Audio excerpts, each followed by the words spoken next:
Hi friends, నా పేరు మహేందర్. మీరు చూస్తున్న విస్తృత్ డిజిటల్ సేవ.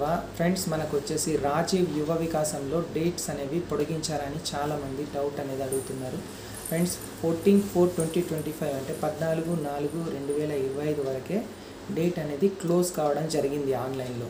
ఎవరైతే ఇంతవరకు ఆన్లైన్లో అప్లై చేసుకుని ఉండి దాన్ని ఎంపీడీఓ ఆఫీస్లో కానీ మీ గ్రామ పంచాయతీలో కానీ సబ్మిట్ చేయలేదో వాళ్ళకి కొంచెం ఛాన్స్ అనేది ఇచ్చారు. ఎందుకంటే ఆ లాస్ట్ రోజు 14 అనేది అంబేద్కర్ జయంతి కావడం వల్ల తెల్లారి మర్నాడు ఇప్పుడు కూడా దరఖాస్తులు అనేవి ఆఫ్లైన్లో తీసుకుంటున్నారు.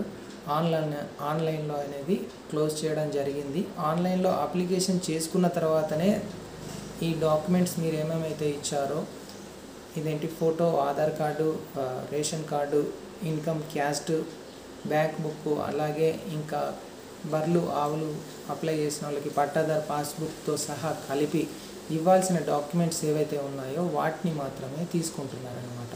సో మీరు ఆన్లైన్లో అప్లై చేయడానికి అయితే అవకాశం అనేది లేదు. సో దీన్ని అర్థం చేసుకోగలరు. క్లోజ్ అయిపోయింది. రాజీవ్ యువ వికాసం కొత్తగా అప్లై చేయడం లేదండి.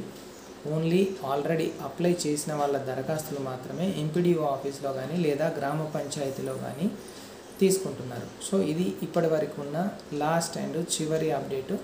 ఇంకా ఏదైనా అప్డేట్ ఉంటే కనుక మీకు వెంటనే ఇన్ఫార్మ్ చేస్తాను. మీరు ఎవరైనా ఛానల్కి కొత్తగా విజిట్ చేస్తే ఛానల్ని సబ్స్క్రైబ్ చేయండి, పక్కన ఉన్న బెల్ ఐకాన్ నొక్కండి. దీని ద్వారా ఏదైనా గవర్నమెంట్ స్కీములు కానీ, ఎగ్జామ్లు కానీ లేదా ఆన్లైన్ సంబంధిత అప్డేట్స్ అనేవి తొందరగా మీకు వచ్చే అవకాశం ఉంటుంది అన్నమాట. Thanks for watching. Have a nice day.